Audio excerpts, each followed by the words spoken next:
get it. I want to get this Indian.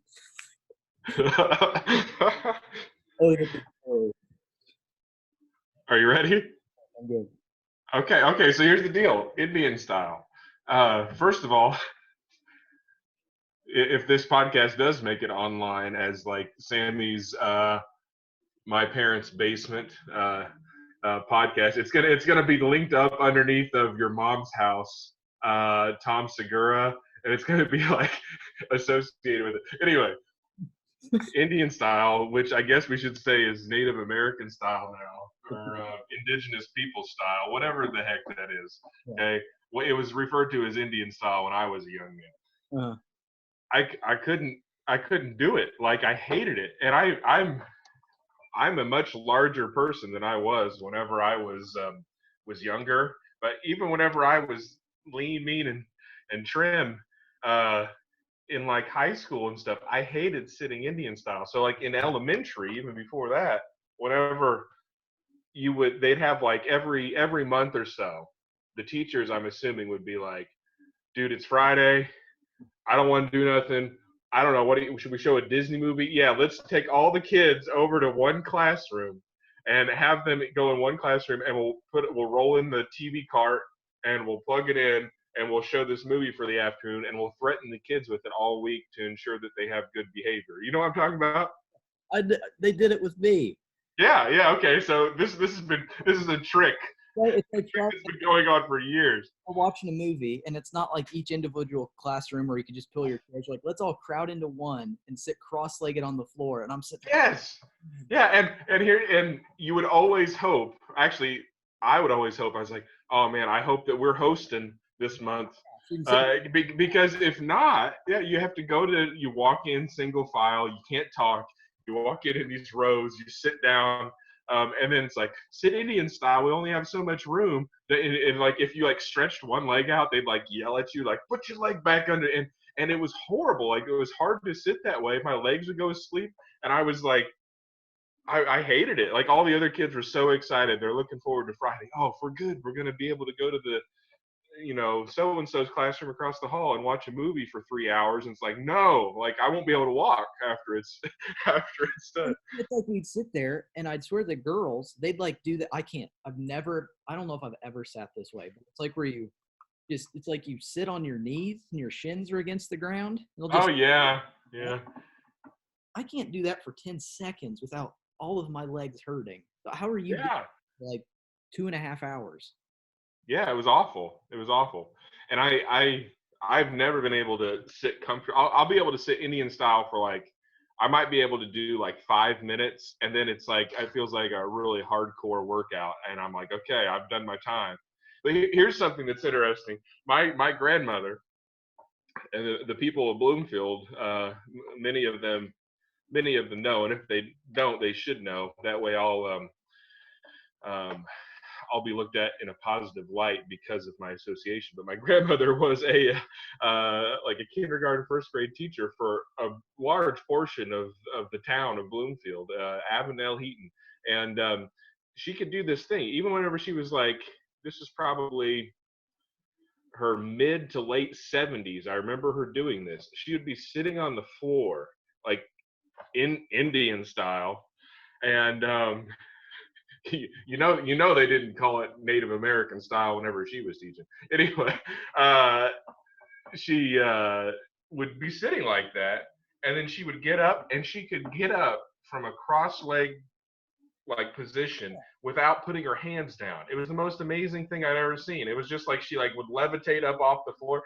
And so I credit this to like years and years of having to sit like that with the kids. Like her legs and like her core strength had developed in a way, unlike most humans, to where she could just sit down and go up and down, no arms, just all legs, cross-legged. There you have it. It was wild.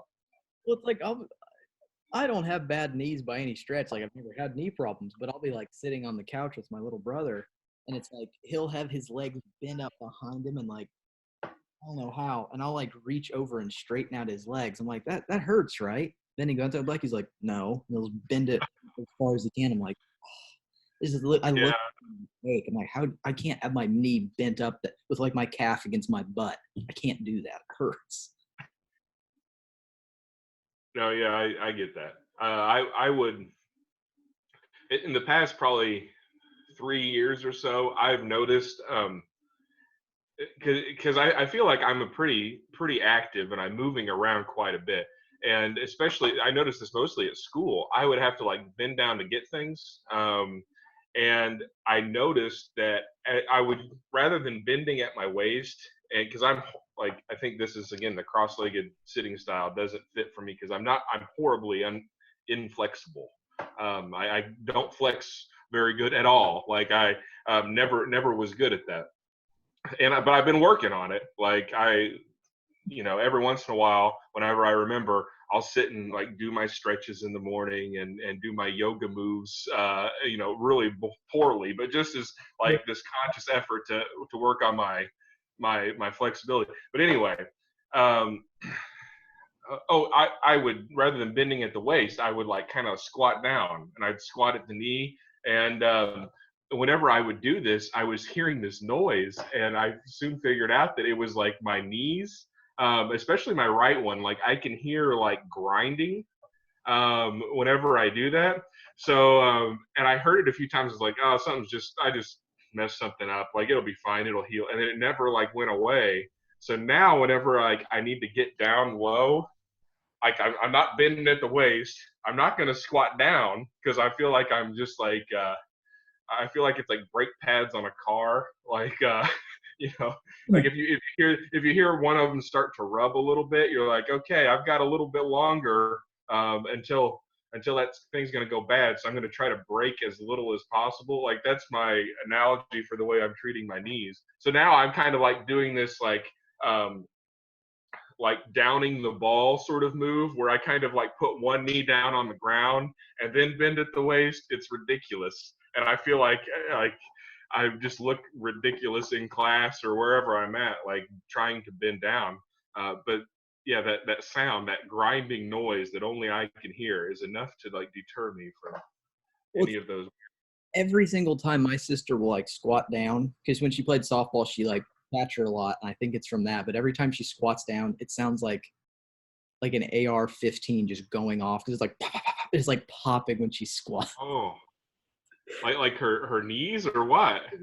Like every time she squats down, and she laughs it off. She just thinks it's funny, but Yeah. yeah, yeah. Yeah, you can do that when you're young. That's great. he's been Look, he's been because like we can't go anywhere, and it's been hurting her more than it has me. Like I miss my friends a lot and stuff, and I got to see him last week, just like keeping our distance. But like with her, she really wants to see her friends, yeah. so it's been harder on her. So what she's been doing is she's just been staying up really late and getting up at like 1 or 2, so the day is shorter. So she'll miss Okay, that's one way to. she'll miss lunch and be mad about it. My mom's like, "Well, you were asleep. Can't. Sorry, rest of us will get really good about it." So Yeah, yeah. Um, I I've been sleeping like late, and it's kind of unlike me because in for I don't know how many years now, whenever I could go to sleep like 2 or 3 in the morning and then wake up at if I did not set an alarm, I'd probably wake up between 7 and 8, which is like typically whenever I get up. But now, yeah, this has messed me up entirely because I'll sleep till like or I'll stay up till 2 or 3 in the morning, and I won't be as like I'm thinking to myself, I'm gonna stay up late. I'm gonna have one of these like I'm reminiscing about my college days, staying up late to like do an assignment the night before it's due, and I don't get that much done, and then I end up sleeping in, and I'll wake up at like 8 o'clock. I'll wake up and I'll be like, all right, I guess I'll get out of bed here in a second. But I've developed, I feel like it's a skill. I've developed this skill where I can wake up from a dream, and I'm sure other people can do this, and then like think to myself, it'd be nice if I could go back to sleep and then continue my dream, and I do, and then I end up having like the best dreams ever, like in the late morning. and it's great. I love it. So Have you done- and they're weird. They're so weird. I'll wake up and I hate, like, I've looked it up because it's like, why do dreams like end always at the good part for some reason? I looked it up and it says like you're building up so much adrenaline and stuff. It's like it just simultaneously wakes you up at the same time, and that's why, because you're just like getting the most excited because the best part's coming or whatever. Okay. Yeah. Punch some guy you hate and you can't punch him because you become lucid of what's happening and your mind just wakes up. Yeah. You had to do what you said, and like, oh, I'll just go back to sleep and finish it. I've never been able to do that. Well, I say that I go back to sleep and finish it, but I can't be absolutely certain that whenever I'm going back to sleep, I'm continuing the same dream. Like I'm still continuing the same caliber of dream. Like it might be entirely different, but I go to sleep and whenever I wake up in the morning, like if I just wake up on my own late in the morning from one of these dreams, I am honestly impressed that my mind is capable of like conjuring up this crazy thing that just happened, and I'm like, man, that was great. And like I'm looking forward to sleeping in the next day in hopes that I'll be able to top the last night's dream. So I've been like, I'll write them down sometimes, or usually what I do instead of writing them down is if I can like wake up and let's say I go take a shower or something, and then in my shower, like I'll pretend like I'm telling somebody my dream as if it was like a story, and then that like kind of like ingrains it in your memory so you don't lose it. But it has to be, it's got to be within a few minutes, otherwise it's gone. Yeah. But yeah, common things in my dreams are me losing teeth and like amusement parks. I would say those are the two most common things in my dreams. And then, like people I know, of course, show up. People from the past show up a lot, but and I've looked it up too online, like, and it's always the most like generic. Well, this means that there's some part of your life that's, you know, I don't. causing anxiety, and you're unsettled about some sort of affair, or some type of some sort of relationship with a person or something like that. And I'm like, I don't. That seems pretty basic. Like you could apply that to anything ever. But literally, this dream occurs all the time. Is whenever I'll like, for instance, I'll be at an amusement park. I'll be waiting in line to go on a roller coaster with some person that I know from 15 years ago. And while we're waiting in line, I'll notice I have a loose tooth. Okay. In line, I will pull the loose tooth out, and I'll be like, "Huh, well that's weird. Like, I could be worried about that, but now I don't have to go to the dentist. Like, no big deal." And I just brush it off. And then moments later, I discover I have another loose tooth. And then all of a sudden, it's like, wait a second. One of them wasn't bad. Like, I didn't care about that. But now I've got two loose teeth. And then before you know it, I've discovered all my teeth are bad. And there, while waiting in line to go on a roller coaster, I have pulled every tooth out of my head. And that's like that happened. Rip on your tooth just easily, just each one out. Yeah, just a little wiggle. There they go. So I'm sure if I told that to some sort of like a psychiatrist or something like that, they'd know exactly what that means and they'd be able to tell me. But I kind of like being unsure about it. What I'm really gonna look forward to is whenever like I get older and my teeth just start going bad and it actually starts happening in real life, and I'm like, wait a second, wait, hold on, like, I gotta pinch myself. Is this a dream? Like, let me check the rest of them. See, like, with me, it's weird because I don't know. I don't get bad dreams that often, but I think like nightmares, like the ones that are scary, those are like the most entertaining to me. I'll wake up and just sort of be like, oh, that was all right. That was fun. That was almost fun. It'll be like terrible things, like just bad things, scary things, violent things for no reason, or just someone's coming after me, or I'm out in the woods and like there's a bear chasing me. But for some reason, those are always the most vivid, and I don't know why. The storyline seems to make sense most of the time, like the plot of it. Like whoever wrote the dream did a good job. So I'll wake up and I'm like, that made it was a good. I was like, that's all right. But then like yeah, you can really appreciate it. You have to pat yourself on the back. It's like, I've got a good brain. Like, It's like, well, that was pretty terrifying. But then I wake up and I was like, it's fun though. I don't know. Like, yeah. all right, I don't know. Yeah. See, that's what to try to recapture some of that. It's like I saw a family member get shot in the head, and this guy was chasing him. Oh God. Well, I know they're fine, so it's like whatever. Yeah. Yeah. Well, okay. Here's something that I experienced not too long ago, and it's only happened to me like a couple times. This could be a much longer story, but basically, okay, I have a friend, or a couple friends actually, but one friend fairly close that years ago told me about having these things. I think he called them night terrors, and I don't know if that's like if that's like the actual word used to describe it, but it would be this thing where they. We think What, like bud? Silas had one when he was like a baby because he like woke up one night just like didn't know what was going on, screaming and stuff. So I think Yeah, and the way he described it to me was he would like wake up and then his body wouldn't be awake. Like so his mind would be awake, he would be awake, but he wouldn't be able to move. It was like paralyzed kind of. And I was just like, that'd be horrible. Like that'd be just absolutely awful. Um, and I have issues with like sleeping sometimes, and I have like these like weird panic attacks whenever I sleep. It's just really strange. So I've developed all these kind of defense mechanisms, like ways to ensure like if I wake up like in a panic, I can like calm myself down and then eventually get back to sleep. Well, I one night I had this happen and then I woke up like late.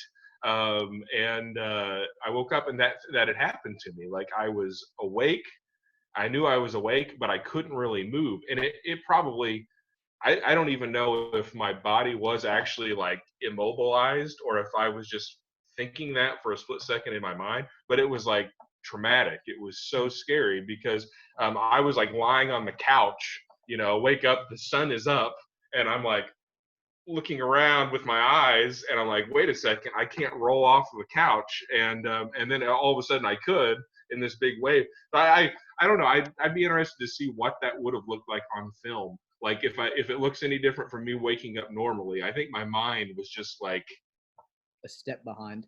yeah, like, and it was just like it was just an instant, but it was long enough to freak me out. So I've been hoping I don't wake up with one of those again. That was pretty horrible. So now I understand what my buddy was saying. I was like, that's a pretty horrible thing. So I'm hoping it's a glitch. Yeah, like the closest I've had to that happening isn't even close to it at all, and it happens in my sometimes. It's like where I'll sleep on my arm. I've had it happen to both arms at the same time. I'll just be like, crap, my arms are asleep. Oh yeah, It's like I know that. yeah, like I'm just like, so I gotta like I'll like pick up my other arm and just start shaking it, or I'll just like try to squeeze my fingers. And I know Sydney, she like did it, and she went to move her arm. She just slapped herself in the face because she couldn't feel where her arm was going. She just went and like hit herself or something. Yeah. I've experienced that before. I remember this was probably whenever I was a teenager. I remember that happening, waking up, and I'd fallen asleep like this. Yeah, it's just And so whenever I woke up, I think I went to go stretch my arms up, and then my arms just go like this, and then it's weird because like, oh, I can't move my arms, but then also like your arm, since you cannot feel it, it feels like somebody else's arm. It feels like somebody else's body is like on top of yours. I'm like freaking out, like, oh, whose arm is this? And then you're trying to get it off with the other arm. And before you've got two arms over your face. You're in absolute panic, yeah. and the only way to fix it is to like get out of bed and like slap your arms, like shake your arms around like a wild man. So yeah, I know what you're talking about. Yeah. Have you been it's on ESP. It's on tonight. Have you been watching that Michael Jordan documentary? Oh yes. Oh my God. I think it's great. I have not been. What'd you say? I think it's great. I love it. I do too. I was just telling this to my mother and father-in-law last night. I don't think I have been as excited about a television program. And we've talked before. Like I don't watch like a whole lot of the TV seems to always be on somewhere with home. I'm rarely actually like engaged in it, and it's always just kind of like background stuff. So, with the possible exception of the Fargo television series, there has not been a single thing I have been as interested in television. And I'm lucky because I wanted to watch it.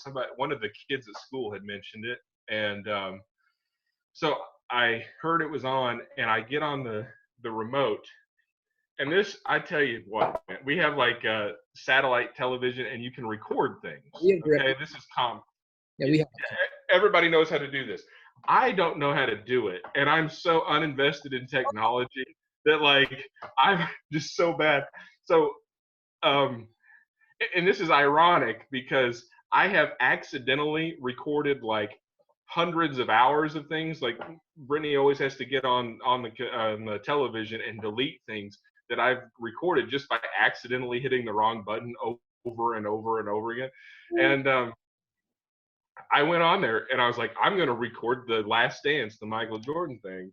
And I go to record it and I hit the right buttons. It tells me what to do. And it's like, you're now recording the whole series. So like a few days later, I'm like, okay, I'm going to watch like the first couple of these because I missed them.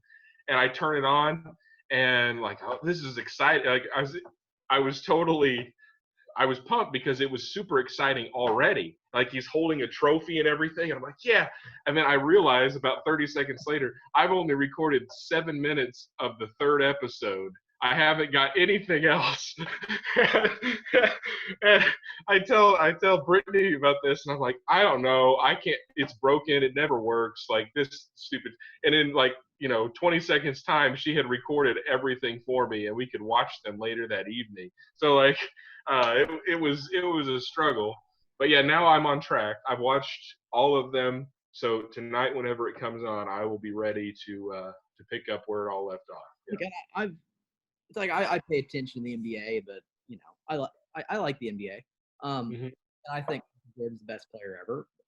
But I just I was really looking forward to this because I like baseball documentaries and basketball documentaries, and so I really liked that it was like, I guess they allowed a camera, because they allowed a camera crew to film this final season of Phil Jackson and Michael Jordan working together, and it was just recently that Michael Jordan's like, I'll allow you to use this footage. That's why but I just think, I don't know how someone could watch this and look at it and think he isn't the best athlete ever with how badly he wants to win at everything.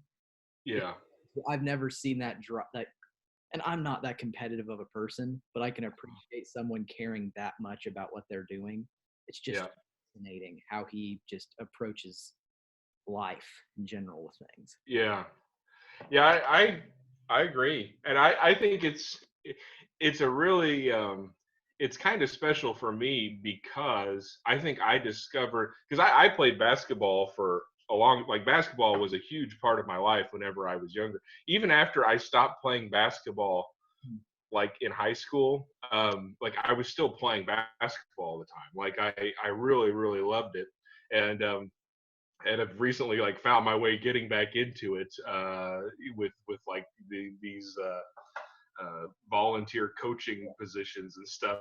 But I kind of discovered basketball and my love for it while watching the second three-peat.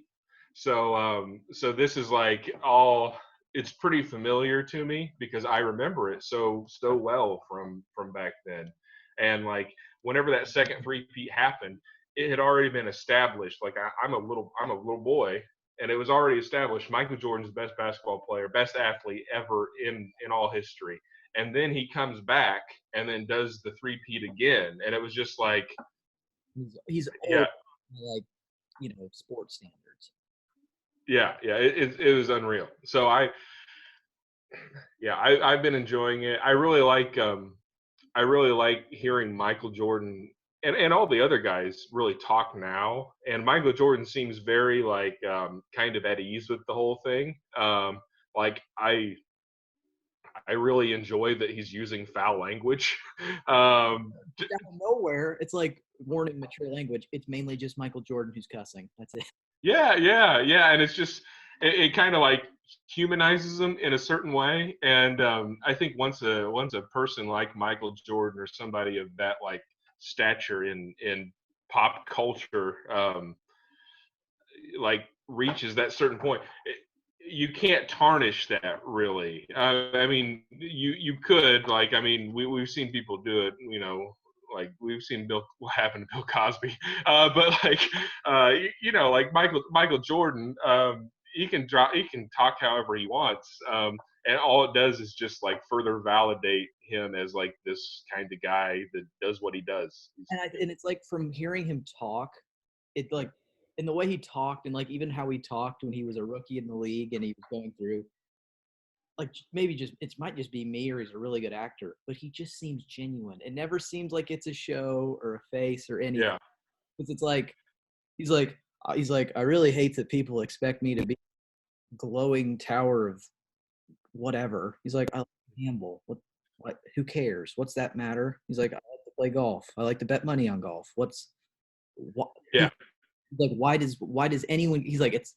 doesn't matter. It's like I'm not doing anything. yeah. Who cares?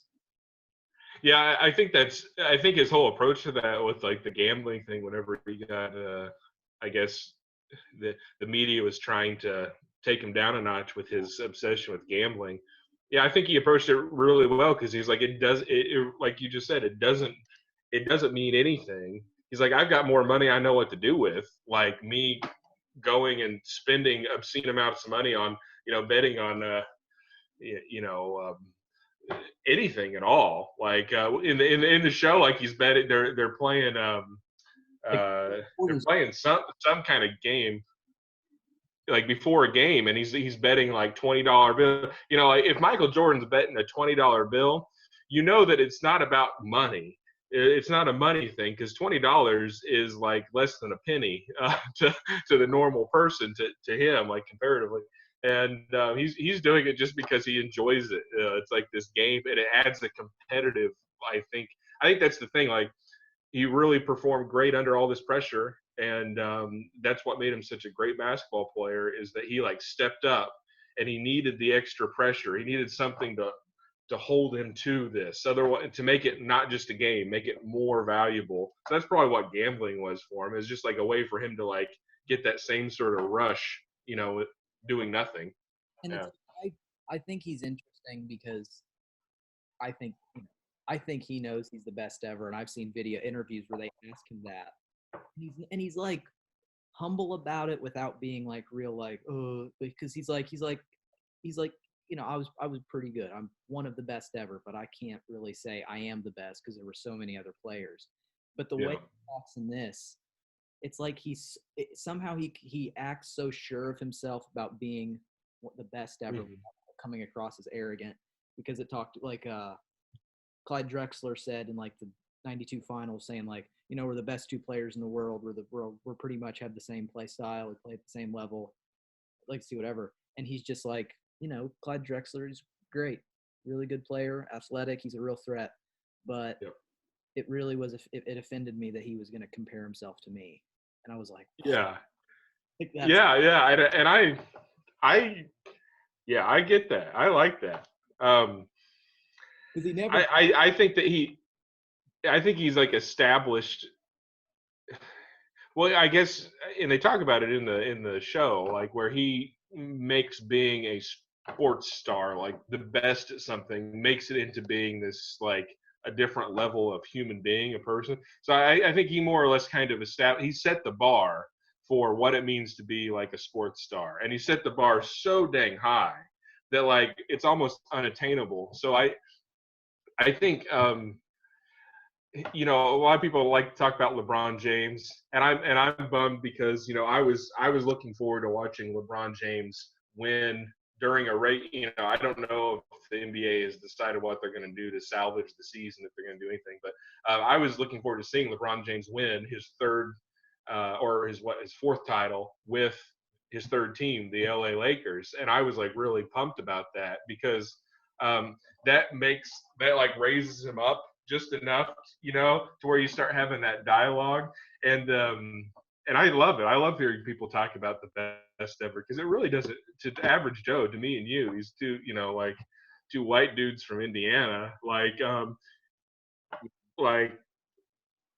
it, it doesn't make a whole lot of sense that we're talking about who's the best in basketball, like ever. But the fact that that can happen, like that's cool.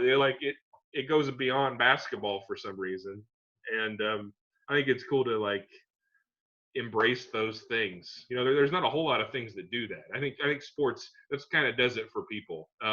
So and that's what kind of irks me sometimes about like artsy people, like artsy hipster kind of folk that I get along really well with because that's kind of like I'm as artsy hipster as you could imagine. But that they'll like dismiss sports like just so quickly. I'm just like well, I get it. I understand why you don't like it, but you didn't grow up with sports the way some people did, and maybe that's what made you pursue this much more like creative sort of outlet. But uh, I get it. I understand the ramifications of like playing basketball or baseball or football, like the things that happen um, whenever people like everybody in one town goes to one place to watch one basketball game. Like there's something great there, even if it is silly. Like we're throwing a basketball into a hoop, it's dumb, but like the the byproduct of this stupid thing, it's kind of beautiful. So you know, I think everybody eventually ends up seeing that. Like there's something to appreciate in it. Nice to see someone that just like works hard at their craft and you can tell they're amazing at it. Like I'm not really a football person. I'm not Hmm. really care for it. But like I appreciate like Tom Brady from afar just because I think it's incredible that he's over 40 now and he's one of the best players in the league and he's been doing it for 20 years. So it's and he's a he wins all the time, wins Super Bowls, and I just can appreciate. It's just nice to see someone that just appreciates their craft and works hard at it and just they're good at Yeah. Yeah, yeah. I don't follow football very well at all either. Like I really don't know much about football, to be honest with you. But whenever he went to the Tampa Bay, and I think a lot of people were upset about it. But like to me, it's like, well, we got this dude that a lot of people would say is past his prime, arguably the greatest quarterback of all time, and he's not content just like securing his legacy. He still wants to play. yeah. Oh, it's not gonna work that well for me to play here in New England and retain this sort of like presence there. I'm just focused on playing. I'm gonna go to this different place, and I'm sure there's a lot of ins and outs to it that I don't understand because I don't follow football. But I think while a lot of people were like picking that apart and trying to like kind of give him a hard time for it, I was like, that's kind of cool. It's just it's pretty honest. It's just like I like playing football, so I'm going to go here and do it. That's yeah. I like that because there's a lot of NBA players like Jamal Crawford. Well, they're like on their 12th team when they're like Yeah, but they just enjoy playing. They don't or Vince Carter. I think he's in his 23rd year in the league. He's still okay. Like he's still a solid player. Just bounces yeah, from he just likes playing. And I yeah, yeah. I've always enjoyed those like role players on. Again, like basketball is the thing I know the best of all sports. Don't know it very well, but I kind of know it. But yeah, I always like seeing those players that for whatever reason, like in this particular team, all of a sudden they're shining. Like they're that guy. It's like what's his name? Paxton on the Bulls. They hit that like 3-pointer. And he was a great player. Again, I don't know a whole lot about him or anything like that. But definitely, we don't talk about him like we talk about you know, like Ron Harper or Tony Kukoc or any of those guys. But that guy stepped up right then, and he had the moment of his life. Like, and that's great. Like he was meant for that. And you see that a lot, I think, in NBA basketball. These guys like, um, that maybe spent 3 seasons on a team, maybe being the best on the team, and the team finished with a horrible season, and then all of a sudden they come off the bench and play a few minutes every game, but they're like big minutes whenever they're playing with the Lakers or the Cavs or any other team LeBron has been on the past few years. Yeah. So. Well, speaking of people good at their craft, Joe Rogan's probably the king of podcasts. Elon Musk was on there, and did you see what Elon Musk named his child? Him and his girlfriend, or what? Yeah, I watched that. I'll be honest with you, like, due to all this downtime and a lot of the time I've been spending working on things, I like to listen to things. Like, I like to have background noise going. So I listen to music a lot. But eventually, after I listen to so much music, I've really come to enjoy just hearing people talk. And like, this is like the time of all times to hear people talk, because everybody's jumping in on the podcast game, which is great. So but Joe Rogan, like, I've gotten to the point where I'm disinterested, because it seems like most of the people he has on, they're basically for the past month and a half, it's just been ways for him to circle back around to the things he always talks about, like fitness and good diet and eating a bunch of meat and and taking mushrooms every once in a while. I get it's silly, and I get tired of hearing him say it. But I did watch the Elon Musk one, and yeah, the name, I still don't understand that, but whatever. Like, Like, I don't know. Like, his girl, like, Elon Musk is eccentric. His girlfriend or whatever, seems a bit odd, and they're like Elon Musk is like, there's an X, the AE thing is, I guess, pronounced Ash, and then A12 is the name of a plane I really like. oh yeah, there's the plane that preceded the SR-71 Blackbird. Yeah, whenever he said that, like, it's so stupid. I have like for as little as I watch television, I watch way too many YouTube videos. Like, whenever I'm just looking for something to occupy a few minutes. So I'm watching tons about airplanes. I don't care anything about airplanes. I've been watching so much about airplanes. So as soon as he said that, I'm like, oh yeah, I know that plane. Like, that makes sense to me. Yeah.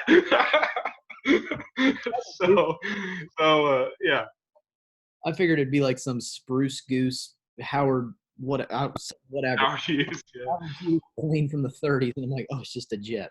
I don't know. Yeah. Well, I don't know. Like, is he like poking fun at people like that language? Like, certain letters together make certain sounds, and it's all our invention. So I'm gonna invent something new. Like, I don't know.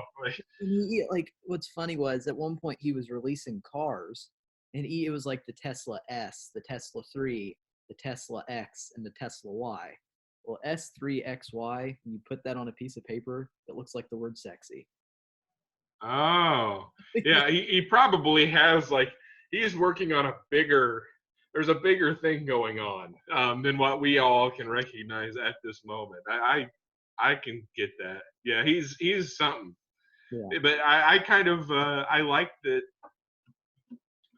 there's a very good chance we might be talking about him like we talk about Carl Sagan and all these other guys, like, years down the road from now. So yeah, it was interesting to hear him talk. Interesting to hear him talk about, like, artificial intelligence and like what that all means. Like, the first interview he did, because I'll be honest, I'm the same. I haven't listened to Joe in a long time, probably a year. And I just watch clips every once in a while on YouTube. But whenever the first interview with Elon Musk started talking about artificial intelligence, I was like scared, because he was like, it's either going to be the greatest thing to ever happen to humanity or we'll all die. And I'm like, oh. Yeah, and the way he says it too, he's like, and Joe Rogan's like, I hope, if anything, that this podcast, Sammy, is going to, like, somehow or another, somebody's going to link us up, and then we're going to get one of those 20-second like little spiels. So these kids in Indiana talking about us, huh? Yeah, they seem to like what we're doing. Shout out to Wyatt and Sammy, and I'm hoping that happens. But anyway, Joe Rogan is like So you really think that artificial intelligence, like, it might be the end of the world, and then there'll be this silence for like 10 seconds, and then Elon Musk is just like, yes. That's why it makes it is delivery. Like if he said, yeah, I think that might happen. Like if he said it like I would say it, like nobody cares. But if you say it the way Elon Musk says it, after like appearing as if you've pondered on it for a moment, which is the equivalent of like anybody else pondering for 2 years, and then you say yes and nothing else, you've just scared the whole world to death. So I don't know. I think if anything, this sounds stupid. I think if anything did kill us, I don't know. Not now. I'm saying hundreds, if not thousands of years down the line, I'd say it's possible with how much we're getting scarily close with AI. I don't know. yeah. It's a nut, but that's sort of what I think. Well, yeah, I mean, like anything's on the table now because we've all spent the past almost 2 months just like hanging out in our houses, and now like I was thinking about it the other day, like if and the reason why I was thinking about it is because the teachers are going to be allowed to go back into the school and work on some things. So next week, I'm going to probably go into the school and see what kind of havoc has happened in the deep cleaning of my classroom, Yeah. if that has happened. But I was thinking to myself, like, this doesn't make any sense. Like, go back to school. Why would I go back to school? Like, I've been here for 2 months. Like, Yeah. this is normal now. Like, I just wake up at 10 o'clock after having a great dream. I write my dream down. I go play. I go play guitar on the front porch. I might paint a picture. I look forward to a Michael Jordan documentary like all week long. Like this is my new normal. Anything that was normal a week or a few weeks ago is almost off the table. Like not going to go back. So yeah, I think that being said, it's easy to like say, yeah, artificial intelligence, sure thing. That combined with COVID-24 is going to kill us. Like during all this, like I've gotten used to it, just doing nothing, and it's sort of put into perspective. Well, like I think Larry David said? What was it? I think my dad told me about it. Like, and like speaking of Larry David, I was talking about last time we talked. I talked about how I was in the Curb Your Enthusiasm, and it's like I got 4 seasons in and haven't watched it since. And I'm not worried about it because I know it's going to be just as good when I go back to finish it. But anyway, Yeah. my dad said how recently Larry David was like, why are you people complaining? All of us want to do nothing, and you're complaining about it now. You need to shut up and get used to this. We all want to stay at home and do nothing, and now you're complaining. Yeah. You're right. Like, Yeah. you're right. Yeah. I feel guilty a little bit because and I think a lot of people can identify with this is like feeling guilty with like whenever you really think about it, yeah, it sucks that we can't go out to eat. Like I miss going out to eat. That was a big part of my wife and I's routine is going out multiple times a week and going somewhere to have a really nice meal. Anyway, like that's a really small problem, and the whole thing has not affected me all that much. Like it's still scary, and you hear all these stories and everything else from everybody, and it's like, well, that sucks. But whenever people, oh my god, everybody's saying we're all in this together. We're all in this together. And I'm like, shut up. We're not all in this together. There are people that are legitimately scared that they might die in the coming weeks. You know, I don't feel that. We're not all in this together. There are some people that are really having a hard time of it. So I have developed this like what do they call it? Like survivor's guilt or whatever. That's a really that I shouldn't have said that, especially this is being recorded, but like it's something comparable to that. Like I feel bad that it's been so easy for me when it's been so hard for so many other people, and that's the way I feel about everything. I guess that's because I'm on the fringes of like that. maybe your generation, where like I feel so guilty about white privilege that I inadvertently act awkward around people of color that I wouldn't normally talk to. And it's the same sort of thing. It's like I just feel really bad about this situation, and I'm trying to find ways to resolve it, and I don't have any. So I'm just, Well, it's like I don't know. this whole thing is like, I don't know. My parents, they stay on top of the news and they read about it and stuff. I don't watch the news that much because I see it as long as I know the fact, like the main, if I can boil it, like boiled all of this down to highly contagious. It mainly kills older people, 70 plus, 65 plus, and mainly with health problems. Yeah. Um, Stay inside, don't go out. And then I'll listen to whatever the CDC or White House says since they're pretty much in charge of the situation. But it's like reading anything else doesn't. Oh, they have a vaccine in 6 months. How's that helping me now? It's not doing anything for me. It's like 6 months from now they announce it, great, but I don't.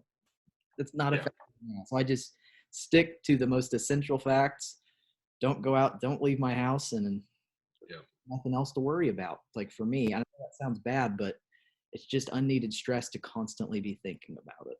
Yeah, and I don't think that's I think so long as people, I think if everybody takes really good care of themselves, everybody benefits from it. So that's totally fine. I think what you start running into problems whenever you get people like trying to save the world with things they might do, or most likely they just say over the internet, and then you end up with like you end up with a big mess of just nonsense. But I've been we've been really good about staying inside, but we go on like drives pretty often. We'll like go ride through the country and wind up in the middle of nowhere, which is great.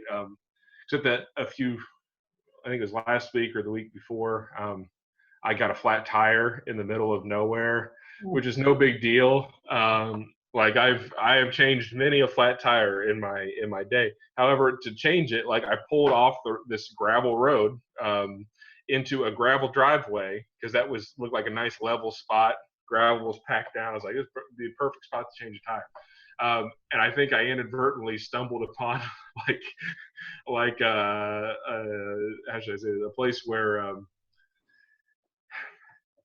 whenever I was there, I saw people farther back in the driveway, and I approached them, and I wasn't going to get close to them. I was just going to tell them at a distance, "Hey, I'm going to change my tire in your driveway. Don't mind me. Sorry to use up this little spot."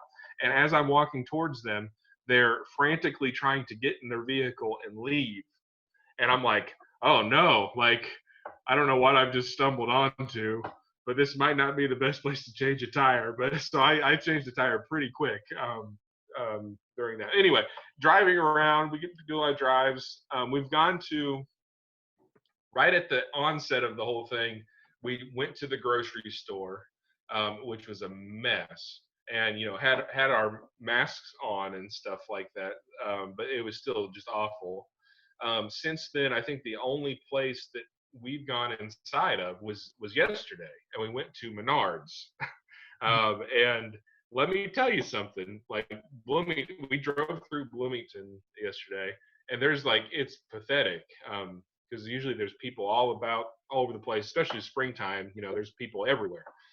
It looks like a ghost town, but you get to Menards, they're all at Menards. That's why there's nobody anywhere else. They're all in Menards buying a bunch of crap they do not need.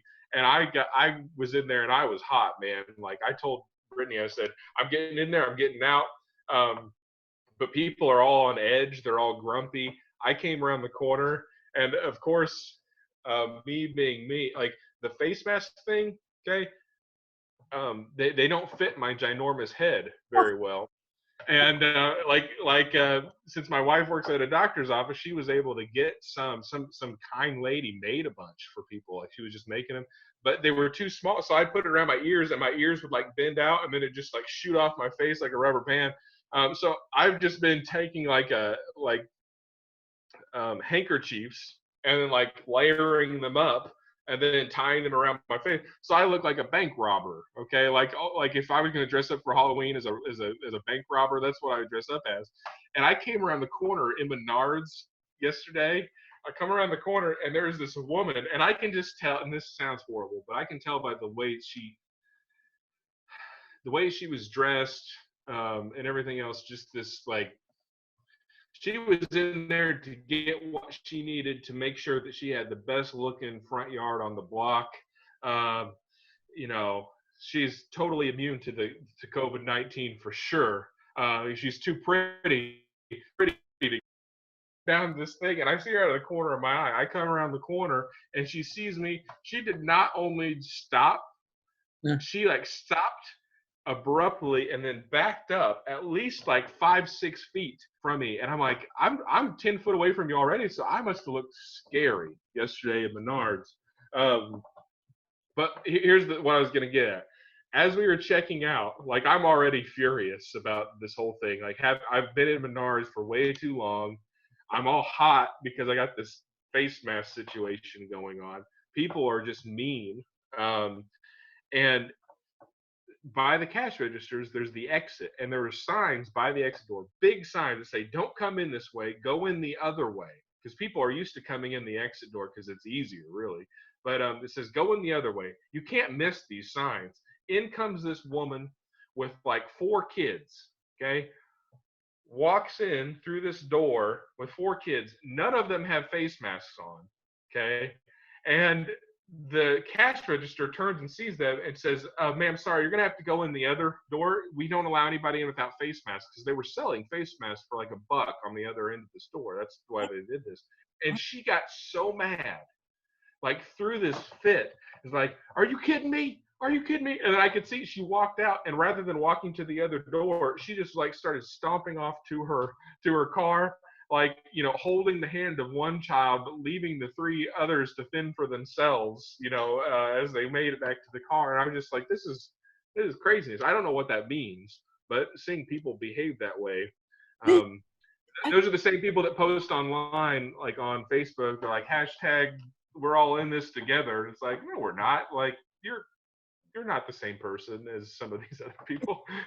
I think this whole thing's really exposed, like, I don't know, just like the people are saying, man, our rights are being trampled on.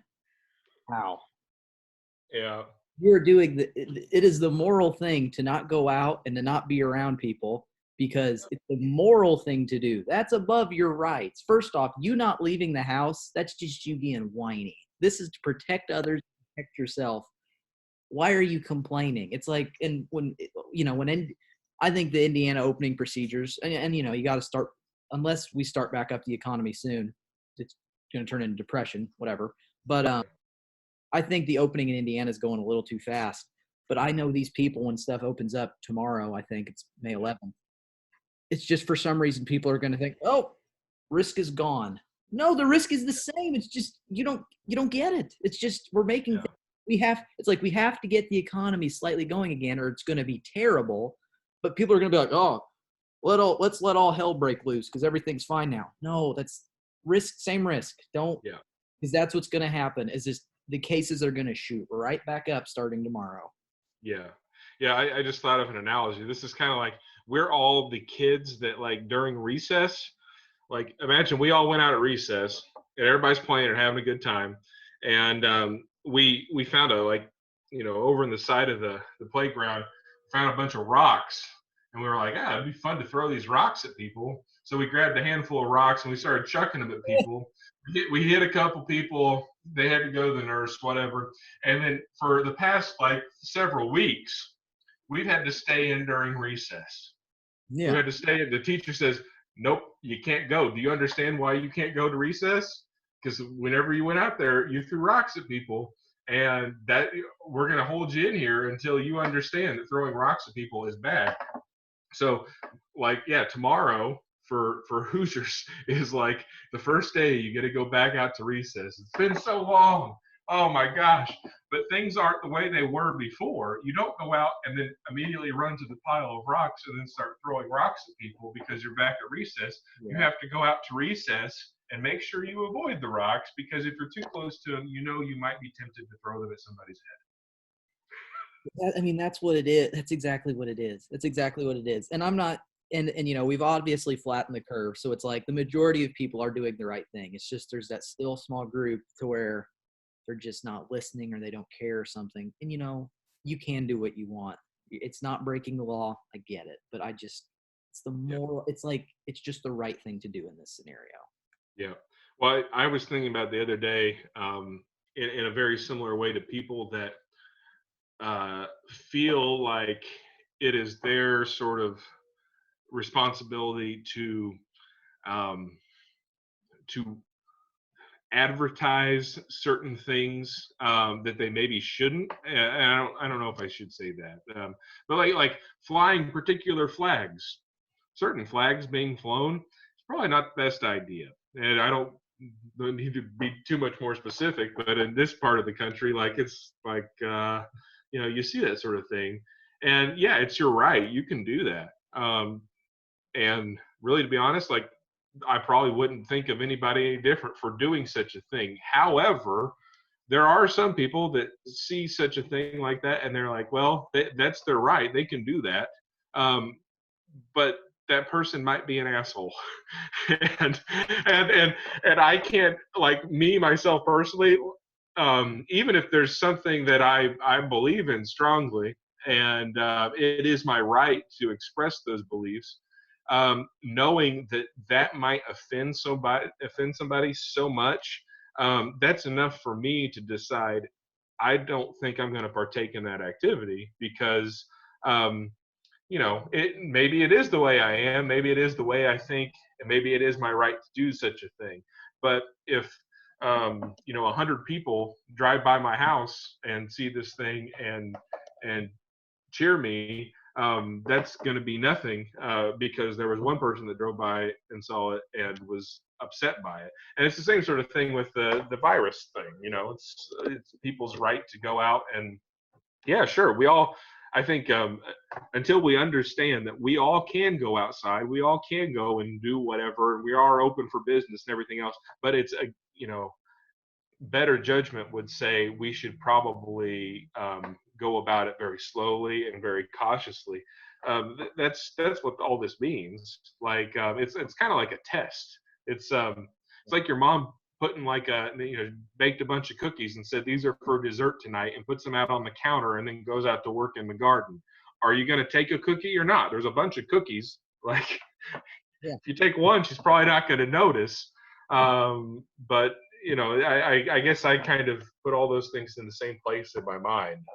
People wanting to say that it's their right to do whatever the heck they want. Well, yeah, it's your right, but It's like there's that thing. It was actually I wrote about it for like when I was applying to go to IU because you had to write an essay. It's like you had to write an essay about something. You had to write an essay about something to get in, and so I talked about like the NFL players like kneeling during the national anthem, and I yeah, talked about how well I particularly don't agree with that. yeah, It's stand up to support people that have died for you, and that's what it's for. But hmm as I say that, like that's what I believe. It's a free country. They can kneel all they want. yeah, I didn't agree with it. I thought they should stand, but by all means, they don't have to because if they were forced to stand, that is breaching their rights. It's not breaching mine, it'd be breaching theirs. So it's yeah, like I yeah. wrote I disagree with it, but they can do what they want. It's a free country. I'll just mind my own business and they mind theirs. Just how it is.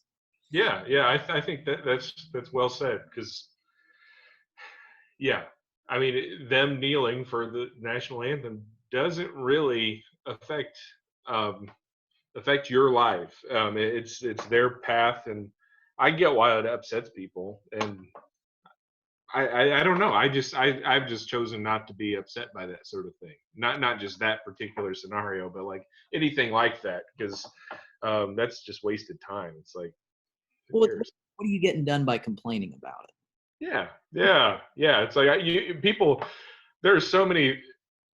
I think that's the one thing I've learned as I've gotten older is that learning how to pick your fights, and fights like those aren't easy ones to win.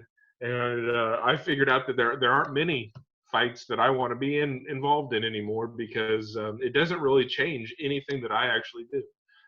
So I think some people like to sometimes they like to fight because they feel like they're fighting for something more than themselves. But again, we said it earlier. You take care of yourself. I think you take care of everybody. I think that's a good mindset. Like be really conscious of how you live your life and live it the best you can, and then we all benefit from that. And I That's it. think expecting anything else is too much. It's like one of probably my favorite quote is from this old philosopher named Marcus Aurelius, and it was just the quote is just I'll paraphrase because it's easier to say instead of the big long version. It's like, do the right thing, nothing else matters. If everyone just did Yeah. the right thing most of the time, things would work out fine. Just do Yeah. business and everything will be fine. Don't worry about anything else. And that's just how it works. Yeah. Yeah. Yeah. I agree. I think that's becoming harder and harder to do because of the internet and social media and what the new, like there are all these things that are creating expectations like in your own life, and you have to like it's hard to weed all that stuff out, especially well, I was gonna say especially for young people, but I think it's for everybody. Like if you um, I'm just trying to think of the most generic thing possible. Like today's Mother's Day. Are are you going to post a picture of you and your mother on vacation from 10 years ago, or are you going to do something really nice for your mom? Yeah. And there's a big difference between those two things. You're not saying you can't do both, but I think that sort of mindset, posting pictures and creating a virtual life and then living your life to best represent the one that you posted online. I think that's a slippery slope, and a lot of people are living that right now. So I don't know. I guess to some extent I am, because here I am on a podcast talking with you. But Creating sweet content. That's what it is.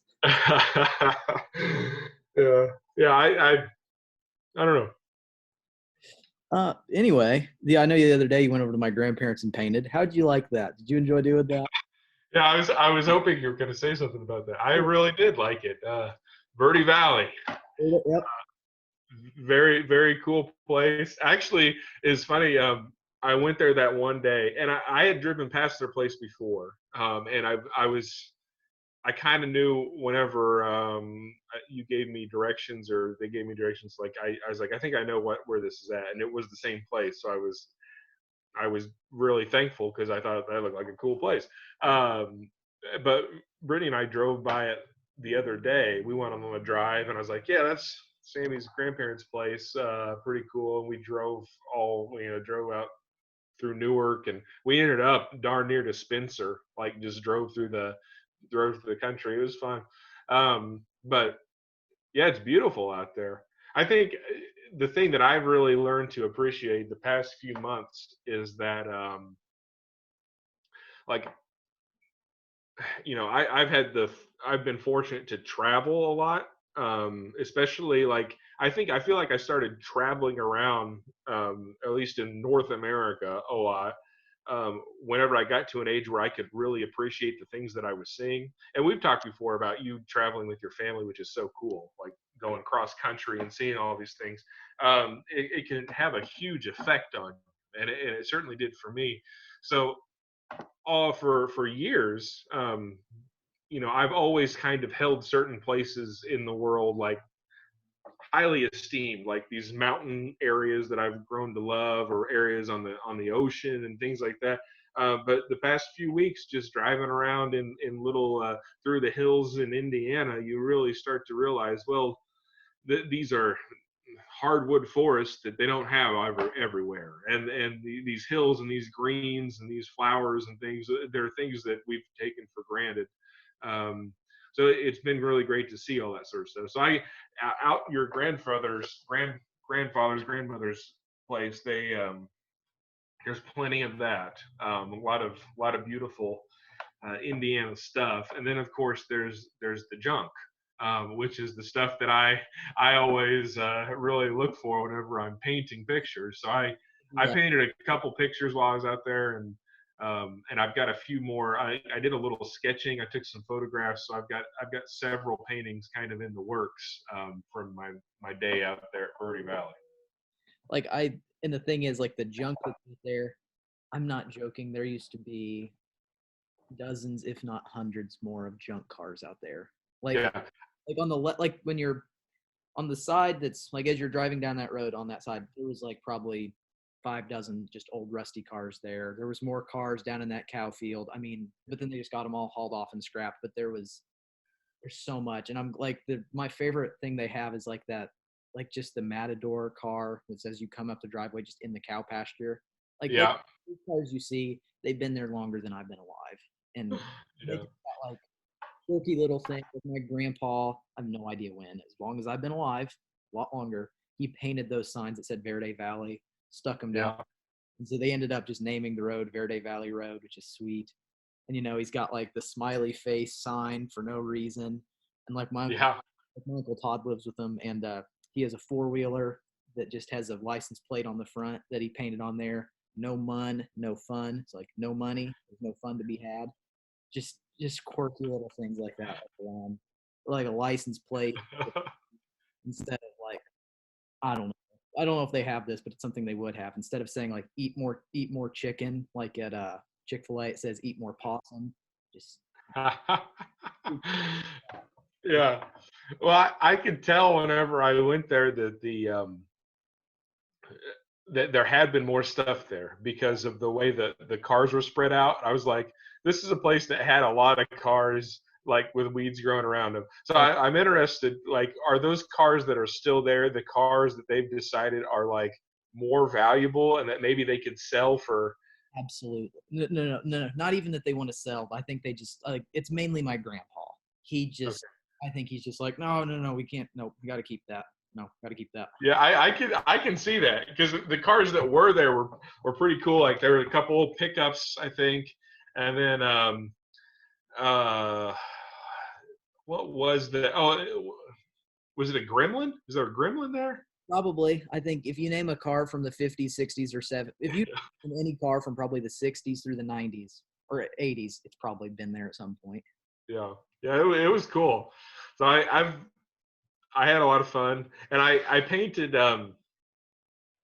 There's a painting that I ended up wiping it off, and then repainting another one. But I painted the spring house. Oh yeah, yeah.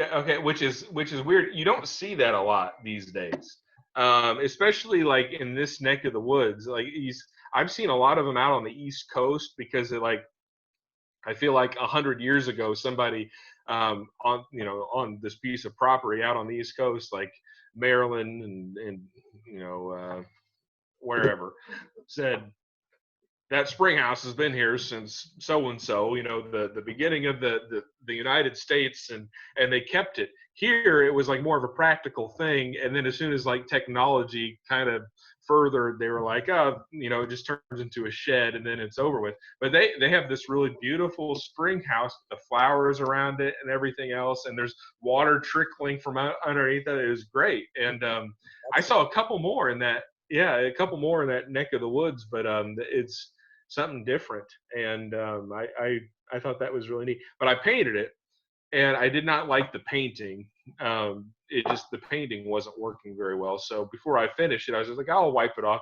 And then I decided to paint their house, which is like a log cabin sort of thing, and then I really ended up loving the painting, not necessarily because it was a great painting, but because it was just cool. Like it. Um, I had a podcast thing I had with a guy a few weeks ago, and we were talking mostly art stuff, and we were talking about sentimentality and paintings, like being sentimental. And there's something about that painting, like even though like it's not my grandparents' house or anything like that, there's this sentimental thing about it, and the painting, and it had like the American flag in the front of it and everything. It was just like I understand that, like that for whatever reason, that's a very like Southern Indiana sort of look to it. So yeah, had a good time out there. I got to talk to your grandma a little bit, and Yeah, she was. I got there like in the late morning, and she's like, "Oh, I just taking a little nap. Just woke up." Yeah.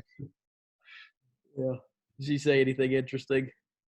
Oh, no, she said, "Oh, just help yourself. Help yourself a lot." And then she said, "Oh," and she said she was honored to have me paint out there. I was like, I wouldn't go that far. And then, but here's the thing that I thought was really funny is that don't want if somebody were to listen to this after the fact, they hear this and we're talking about all this junk in the yard. It's not like they have a nice place. It's just that there is stuff that's sprinkled through there that they've decided to keep. So it was ironic to me that one of the first things she said was, "I don't know what happened with that shed over there. The shed blew over the fence. We haven't got it cleaned up because there's like a little aluminum shed that." And I know exactly what she's talking about. A few weeks ago, there was a storm that came through and a huge northerly gust of wind that really damaged a lot of stuff in the area. I knew exactly that's what happened. This big gust of wind blew that shed over, and it was like mangled up in the fence. And she was apologizing for the shed, and she's got like a dozen rusty cars sprinkled in her front yard, more or less. And she's like, "Oh, that shed, we've got to get that cleaned up." And it's like, they have this it's like a really old house. The inside's really old, but it's just, I've never once thought it's like, I mean, I've always thought there's a lot of junk around here, but I never like once thought it was ugly. It's just like part of it. Like I really Yeah, enjoy that. And like maybe one day when all this blows over, be able to sit on their porch and overlook that because you just see the entire valley, and it's like yeah, they're the only house overlooking this entire valley. Like even the garage and the trailer across the road, they own that. So I mean, yeah. just that whole area is there, and they got a pond, and look across the road, you can see runs like a deer on a tractor trailer through the between the trees.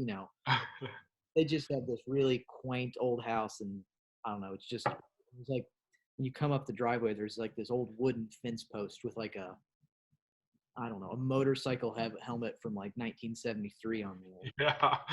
We have Easter egg hunts there when it's Easter, not this year, of course, but in the past. And for some reason, me and my 20 something year old cousins all still do it because it's fun. And Yeah. so over there, and my dad and his brothers, my uncles, they always hide the eggs in really stupid places and make us look for them. So Yeah. one uncle's like, "Hey, go check under that. I want to go check under that helmet over there. That helmet's been sitting there for probably 30 years on this fence post." So I go and lift up the helmet. Just a bunch of wasps flew out at me. That's funny. Uh, Oh, and my grandparents usually have anywhere between 1 and 7 dogs. It just varies between trips going there because it's just stray dogs that show up at their house and they feed them. I don't know, but yeah. they're the kookiest old people I ever met, and they're hilarious, and they're funny as heck. They're great. Yeah, it was fun. I had a good time up there. It was a beautiful day. So yeah, that's a cool little area. Um, for all of our online listeners.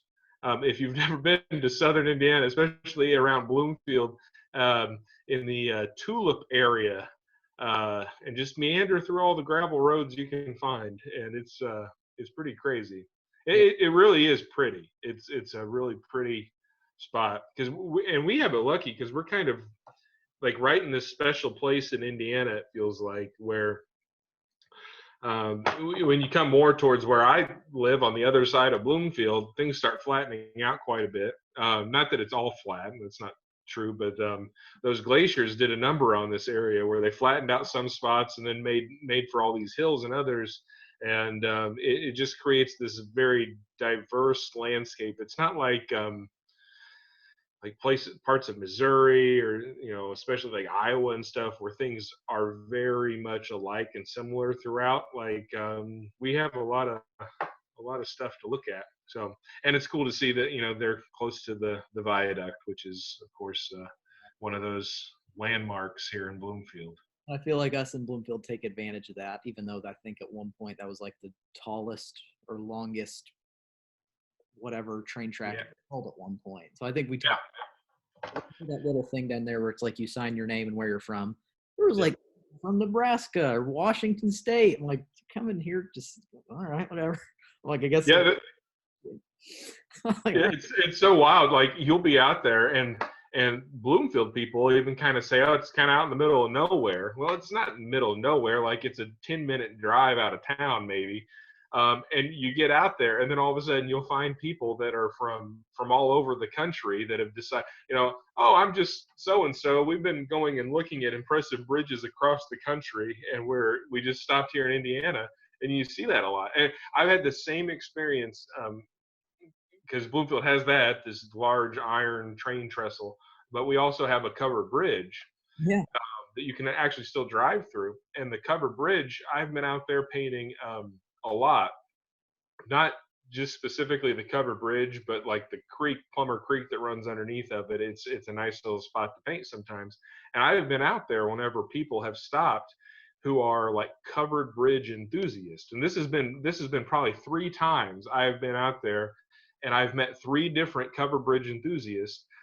One of which was from Indiana, and he and his wife had decided they were going to go see every covered bridge in the state of Indiana. And then the other, not from me. I remember one specifically because they were from Pennsylvania. We had a discussion about places in Pennsylvania that we had in common or whatever. And yeah, they were driving across the country, like trying to like see as many covered bridges as possible. So they had gone from where the Covered Bridge Festival is in like Bridgeton and that area in Indiana to Bloomfield to see ours, and they were on their way to I believe it was Bean Blossom. There's a cover bridge in Bean Blossom, Indiana. They were going there, and I got to tell them, I was like, well, there's another cover bridge down near Mount Vernon, Indiana, and I told them all about this, and so it's kind of neat. Like when they say crossroads of America, they really do mean it. People don't drive through North Dakota the same way they drive through Indiana. Like, say, I don't know, probably nothing that important.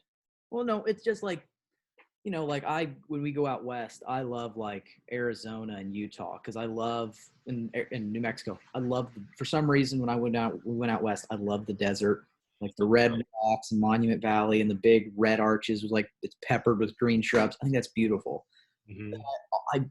But since I think that because I'm from this hilly, green, wooded area, but that also has a lot of fields, I wonder if people from out there think it's so dead here, like it's just whatever. And then they come here and they're like, man, this is just lush. Like this is beautiful. So I get, I don't know. I wonder if it's that opposite effect there. I think it is, and I've been fortunate because like a lot of the traveling I've done is related to painting pictures of more or less like landscapes. So what that has afforded me is like these conversations I've had with people about painting landscapes. And one of the best ones I can think of as an example, there's a particular artist that is lives out in Colorado and does this immaculate job of painting like rocks. And great guy, and I absolutely adore his paintings. And whenever I go out there, like it's kind of unavoidable whenever you're painting something that's totally out of your wheelhouse, like the Grand Canyon or something. Like you're like, well, how did so and so do it? Like they simplified this in a way that I just haven't discovered yet. And then you paint the pictures, and I for a long time I felt entirely inadequate. And if I was at the Grand Canyon right now today and I decided I was going to do a painting of it, I'd have a hard time because it's just it's a totally different thing. But those people, I have like talked to them about it, and I've seen their paintings where they have come to this area, maybe not Indiana in particular, but places that are more lush, that have more green, more forest, wetter climates, and they really struggle with painting things like all of the green. Like they've never had to paint so much green in their life. And then another thing that comes up a lot is humidity. People don't realize, like, whenever you paint a picture, humidity is a huge part of it, because the more water vapor there is in the air, the more it affects the way you see color. So whenever you go out west, there's a lot of places where there's very little humidity and no vapor in the air. So something 20 miles away looks like it's right there in front of you. And painting it like that, it's difficult. You have to learn how to push things back in the distance. They come here and they're like, well, heck, those things that were 20 miles away in my landscape paintings are now painting the Midwest because of all the humidity. And it's kind of interesting. Yeah. So that has really kind of like made it evident to me that it is a matter of perspective. And it's hard to argue with like the grandeur of like the Rocky Mountains or those rock formations and stuff. They really are just something out of this world. But if I grew up in Utah and saw that on a daily basis, I don't know. I don't know. I wonder how much I'd be hankering to go and paint on the coast or paint, come to the Midwest and paint all the green. It's just something different, Yeah. I don't. I think it's hard for people to. I think when people think Midwest, they think. I think they think cold a lot of the time, but it's like Southern Indiana in the summer, or at least our town and area, in like July. It's the same as the middle of Orlando, Florida. Just Yeah. 98 degrees with 80% humidity, and Yeah. it's weird how our climate here is tropical for like 3 months out of the year, and then the rest is just cold. Yeah. Yeah. That's very true. Yeah. We definitely see the seasons, and that's what a lot of people like to commend the area for, is like we get all four seasons. Mhm. And that's that's one thing that the pandemic has really, whenever I realized in mid-March or whatever that we were going to be stuck at home, I was like, I'm going to capitalize on springtime, because if there, of all the four seasons in Indiana, spring is the one that goes quickest, and it's much more subtle than I think a lot of people give it. You know, I know a lot of people love spring, but the difference in greens and all these little bitty things that you can notice over the course of like 2 weeks rather than 2 months, it's really pretty special. So I tried to like share that with some of my kids online teaching, but I don't know how many of them caught on with that. That's a whole topic of discussion, is teaching online. Yeah. What a mess. Like, it is. How has wrapping up? It's like it was all right, and I never thought I'd miss going to classes in person just because I'd hate waking up. Oh, I got 3 classes today, and it's 20 degrees and downpouring, but I have to go. That really sucks. But I also hate because it seems like since we've got online, it's like most of the professors I have just like doubled the amount of usual work that we had during the school year. So Yeah. there was like a 2 or 3 week stretch to where 3 or 4 days through the week, I was doing 5 to 6 hours of homework a day just because Yeah. I thought like, oh, well, more work means you'll learn more. No, it just makes me try less, honestly. Yeah. So I've really hated it. Like I did not think I would miss in-person classes as much as I have. Yeah. Yeah. I understand what you're saying from the other end of things. Teaching the high school and junior high classes. I have. Oh man, I have learned a few things. Well, just as a general statement, I hate teaching on the computer. I've absolutely despised it. Um, but I feel like I've done a pretty darn good job of it, and I've made the best out of the situation. And I've kind of went like, especially the first few weeks, I went like overboard putting assignments online. And what I figured out, and this is, you'll understand what I mean by this.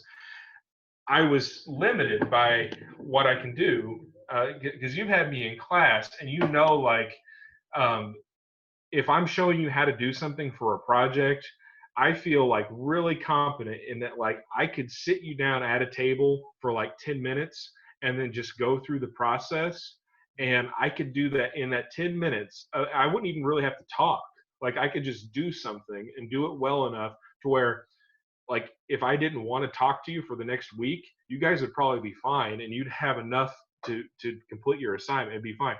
So in order to do that, like I've had to type all this stuff out and get examples online and get YouTube videos and find images and all this stuff. So the thing that took me 10 minutes to do now takes me like 2 hours to create online. And then I have to think about, well, I've put all this stuff out there and I have wrote this out so eloquently, like it is beautiful. Um, but my students, like their vocabulary, their ability to understand like what I think is eloquent writing, like it doesn't mean anything anymore. And I figured out that like the best thing I can do now is like put a YouTube video and do 2 sentences of instruction, and I can get the same quality and quantity of work turned in, um, which is incredibly frustrating. I don't know if that means that like what it tells me is that if you're going to put something online that students have to engage with, we're no longer, it's not good enough just to put things on there that are going to help them learn. You also have to entertain them. Like, this is entertainment. I have to grab their attention quickly, tell them what they need to do as in as small amount of time as possible, and then hope that that sticks. It's like the same as like creating a good podcast or like a commercial or something, which tells you a lot about the way like our brains are wired right now. So it's been horrible for me. Last week I looked through my grade books, and for the and I could go on and on about how we've adjusted grade books and how basically all this hard work that both the students and the teachers have been putting in is more or less deemed meaningless. Um, Last week, when I looked through it, all the work that has been assigned since staying home and teaching via e-learning, I think I've had less than 60% of the assignments turned in. And of that, barely 40% of work that was turned in, a lot of it was just like people going through the motions. So I feel like I basically have not taught art class since the whole thing started, but I'm like patting myself on the back, like, oh, we're us teachers are really, really doing wonders out there. I don't feel like I'm doing wonders. I feel like I'm failing, and I don't know how to fix it. So. And I can't really blame my teachers because none of these classes were. Yeah, art isn't meant to be taught online. It's a hands-on thing. I can't blame you for that. I can't blame any of my teachers for that. And I know, like, from my perspective, it's just like when I'm at home, I don't want to do any schoolwork. I don't want to check my school email looking for assignments. So, I don't know. College is different than junior high, but still. So it's like, once one assignment ends, another began. And so like the last couple weeks of class, there was like these labs we had to do for classes on Friday. And it was just like, want you to do these things that would be easy, but would just be really time consuming. I'm just like, Yeah. I'm just not going to do it. Like, I get the gist. I understand why this is assigned, but I already know how to do it. So I just didn't do a couple assignments at the end. It didn't hurt me in the long run, but I think just for me, at least, just being home, it takes my schoolwork motivation, which is already low, it just cuts it. Yeah. I'm like, I don't want to I don't want to do that. I don't want to do any of that. I don't watch. I understand. Yeah. No, I get it. I learned probably about a week in or so, maybe a week and a half after trying so hard and getting so upset about everything. I was like, I'm basically, I've got maybe 100 students total, through all the different grades and everything else that I'm supposed to be interacting with. It's like I'm really teaching maybe a dozen, like maybe a dozen to 20 kids. And so then I just have to tell myself, well, I'm doing it for those kids. The rest of them that have decided like I'm going to pass this class if I do nothing, because that's what they basically created is an opportunity to pass a class without participating in anything, like I'm not going to blame them for not doing anything. There was the same students, a lot of them, that were happy with passing with a D while they were sitting in my classroom. So like, whatever, big deal. But yeah, so I've decided, well, this is a good thing for the kids that need it. So, and I've been putting just as much energy into having we don't use Zoom, but we use like Google Meet. That is the preferred meeting tool for our, our school, I guess. Introduce like a morning, kind of getting familiar with how it worked, and I set up a meeting. So now, like once or twice a week, I'll meet with all of my classes, and we don't do anything. Like we just get on here and talk, and like I might have like a different thing every day. So like the last one I did was trivia. So I made up a whole bunch of questions about myself, which is like the most narcissistic thing ever. And they had to guess things like, who's my favorite NBA player? Like, what's my favorite snack food? But it was fun, and we did that. And we did several other things. I did one day where it was a cooking with LeGrand, where I like showed everybody how to make like spaghetti and scrambled eggs. So we had different episodes, but and that's been really fun. And I figured out like the kids that care, that are going to get on the computer and probably do the work that you put on there, even if they're just going through the motions and doing it to get the grade and appease you, they're getting more out of like that 30 minutes, 40 minutes of social interaction than they are out of anything else they're doing. So might as well just like take advantage. So that's what I've been doing. It's been fun. They're gonna like that more. Yeah, I was in high school. My teacher just showed us how to make scrambled eggs. It was funny. I liked it. Like that's something out of that. Even if they don't know how to make scrambled eggs after it, they're like, they just get that. They just get it. They get that experience, and that's something that'll. I would think they'd always remember. Just like. I hope so. Yeah. Not that I'm trying to like be that person, but I guess really, to be totally honest with you, like it's something I need just as much as what I think they need. Like I need to like see, even if it's just like a couple people, like having interactions with them and everything else. I guess if there's anything to learn in this whole thing, it's like you really learn who you care about. Like if you got friends that you can't see or anything like that. For me, it was like the kids at school. And as much as like I can be annoyed by 13-year-olds, like I still want to see the 13-year-olds on occasion and stuff like that. So it's been good. I have been really from the get-go, I knew I would have a breakdown if I through my typical fits about technology and our reliance on technology whenever I started this. So I let go of all of that, and I really kind of tried to embrace it a little bit. And by embrace it, I mean I learned how to do these online meetings. That's not very much, but I did that, and I've been rewarded. I am just afraid. My only concern is that schools are going to look at this, because we wheeled out like all this e-learning stuff earlier this year. Like timing has been perfect, I guess. And we got everybody their Chromebooks, so the kids are working on. They have their own personal computer, and I think if most people would measure the success of e-learning, learning online, and doing all this stuff, it would be hard for anybody to say that it was anything other than like a D minus. Like it failed. It did not do very well.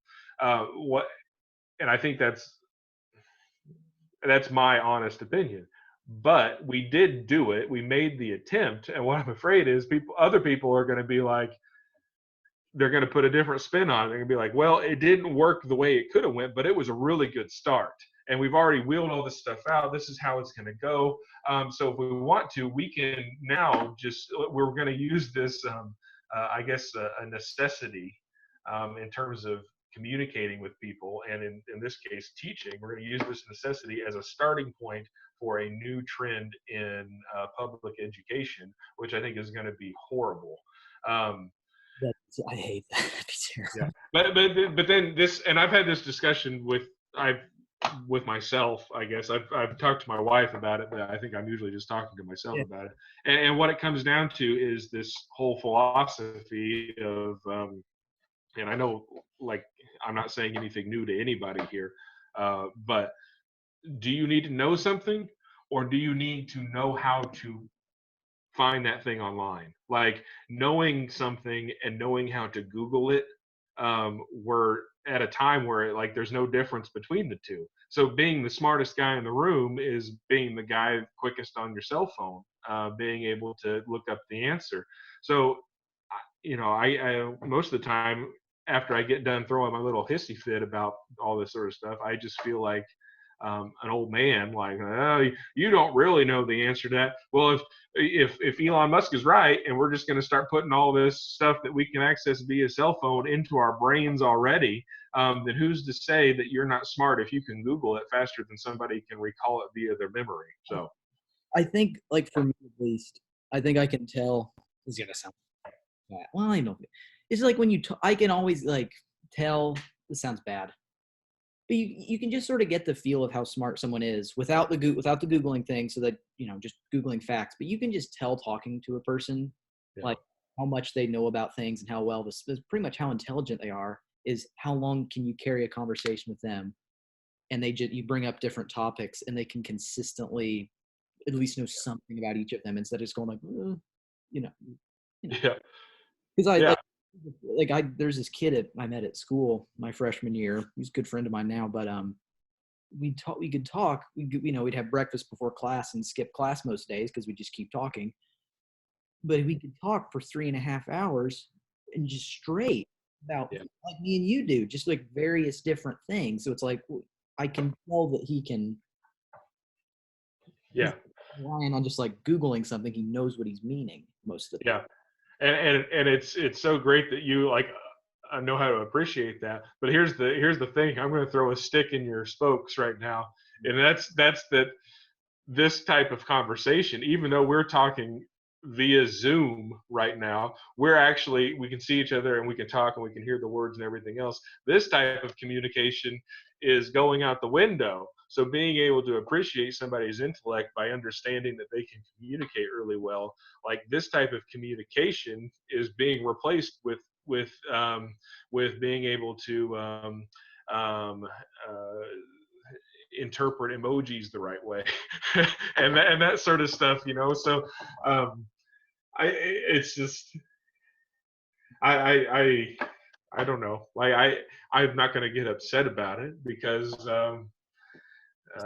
it's there's no point in being upset about it, but uh, I'm not going to really give in to. I don't know why I just thought of this. I just thought about it. I got in a little bit of a hissy fit the other day at the bank, and by the other day I mean, like, this has been just prior to the pandemic. Hmm. Um, I had to set up. What was it? Oh, they were charging me for paper statements at my bank, Yeah. and which I think is stupid. I get it. Like, it costs money to put stamps on things and takes time to send stuff people in the mail. Whatever. Um, I didn't want, if they're going to charge me $5 a month, which is what they were charging for paper statements, which is ridiculous. Like, if you're going to charge me 50 cents a month for the cost of the stamp and the hassle, I get that. But $5 a month, that's ridiculous. They're going to charge me that, and I said I want to cancel the paper billing, and they said, well, okay, what's your email address? And I was like, I just want to cancel the paper billing. And like, well, we're going to set you up at what do you want your username to be? I was like, no, you don't get it. Like, I don't want that. I don't want that. I don't want this either. I said, I've come to the conclusion that if I want to know how much money is in my account, I'm going to walk into the bank and I'm going to ask the teller how much it is. And she's going to tell me without charging me $5, hopefully. Yeah. But they were trying to set up this online account for me, and they couldn't. There was no way for them to cancel my paper statements without setting up an online account for me for e-statements. So I became kind of a jerk, and I regret this, and I'm sorry for it. But whenever they asked me for my username, I said I don't care. Um, like make up something, whatever. What do you want your password to be? I don't care. I'm never going to use it. Do whatever you want. This means nothing to me. And I threw a little bit of a hissy fit, and so that's where I'm at in terms of all this It's like stuff. I'm throwing a fit about having to set up passwords for and usernames for accounts I'm going to forget the next day. something similar happened to my grandma earlier this week, or it was last week. But you had to go down to the DMV for something. Yeah. I don't know what it was, but I have no idea why. Oh no, it was something to do with her cars. But she called them and said, I'd like to make an appointment, because I don't know if you make appointments, but she was just going to make one. And they told her, oh, just do that do it over the website. My grandma had dial up and one computer in her house. They don't have internet. They have none of that, because why would they? They're old people. They don't care. Yeah. So she's like, she's like, well, can't we just make it over something? You got to do it online. So my grandma goes up to the one computer. It's probably like a 1998, whatever. Dial up wouldn't work. So she had to call my mom, and she's like, okay, could you set me up an appointment online? They won't let me do it over the phone. So my grandma's talking to my mom on my phone. My mom's sitting there writing down information so she can plug it into the account. And it's just like, why couldn't you just been like, well, according to our online thing, we have an appointment 11:30 on Tuesday. Would that be good? Yep. And then they just go on there and just add it. But no, they were going to make my grandma with no internet go out of her way to do. And they told her that. They said, well, you should just get in contact with someone who has internet and have them do it for you. And Isn't that awful though? Like, it's just so stupid. And the thing is, it doesn't really save anybody any time. All it does is just make it more inconvenient for one person. But okay, I the other day I was down in the Odin area, and there were all, like, there's a lot of Amish people there, and all this stuff that we're talking about, I'm thinking about as I'm looking at these Amish. A guy plowing the field with horses.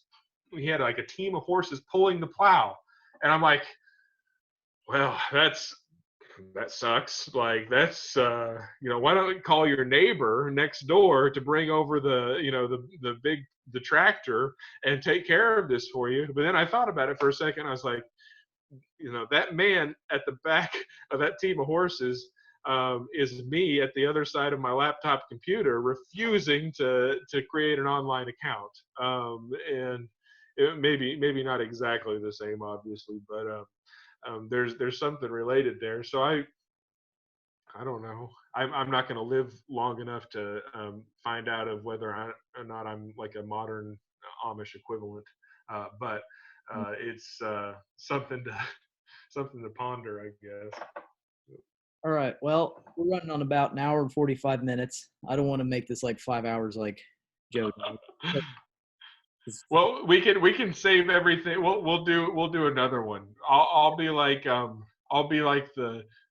Joey Diaz coming on Joe Rogan, like, or Elon Musk. Really, people can look forward to the next time he's on, or they can decide like, oh, it's that guy again. I'm not going to tune in. Like, I'll just be I'll be a current in your podcasting. Yeah. Or we do it again and we get a third person to come in and do it. Oh yeah, that'd be good. Yeah, we could talk about like some sort of current event. It'd have to be something other than like mixed martial arts, because I don't understand any of that. It'd be something silly, like ice cream or ice cream flavors. I don't know. Okay. Well, I liked your idea for the name of this, just like from my parents' basement. So I think I'm just going to call it live ! From my parents' basement, and that'll be it. That'll be the title of it. That's pretty good. I have to ask, what is that, like a chandelier over your right shoulder? It used to be over our kitchen table. I guess it's a chandelier, but it's got like a little, like almost stained glass in parts of it. Okay. Yeah. I don't know. This blue thing's like a net you can hit baseballs into off a tee. Yeah. I like all of that. It's perfect. It's perfect. So whenever you do set up, whenever everything goes really well, and we are getting mentioned by Joe Rogan regularly for our own for your podcast and my me being on it, um, you have to make sure that you set the microphones and everything up right there. Yeah. We all have to go. We all have to go and like talk with your parents and your family, Cindy and Silas, for like a half an hour prior to actually walking downstairs and beginning. You know what I mean? That'll be part of it. It'll be good. It'll be really good. I think I'm just So, gonna, like, because one of my podcasts I listen to, they do it on like Spotify and iTunes, but then they also, because they're cool, they also just post it for free on a YouTube channel if you don't want to pay. yeah. And they're funny because they're like, you can give us $1 on Patreon, or you don't have to. We don't care. You can just listen to it for free, whatever. You know, it's just the way they run their podcast. So I think I'm just gonna make a YouTube channel and put this on there. Yeah, that'd be all right. Yeah, I think that'd be cool. So, Unless I get thousands of subscribers, I'm not making money off this. It's not. well, yeah, I think you'll probably enjoy it just as much if you get like 3. Yeah. All right. Well, good times. Hold on a second. Brittany came back in the kitchen and she's making noises, which means that I guess it's time for me to call it quits too. So yeah, just let me know how it goes. Keep in touch, and I'll talk to you via Zoom, even if you're not recording. Just let me know. All right. I'll see you later. Okay. Later. Bye.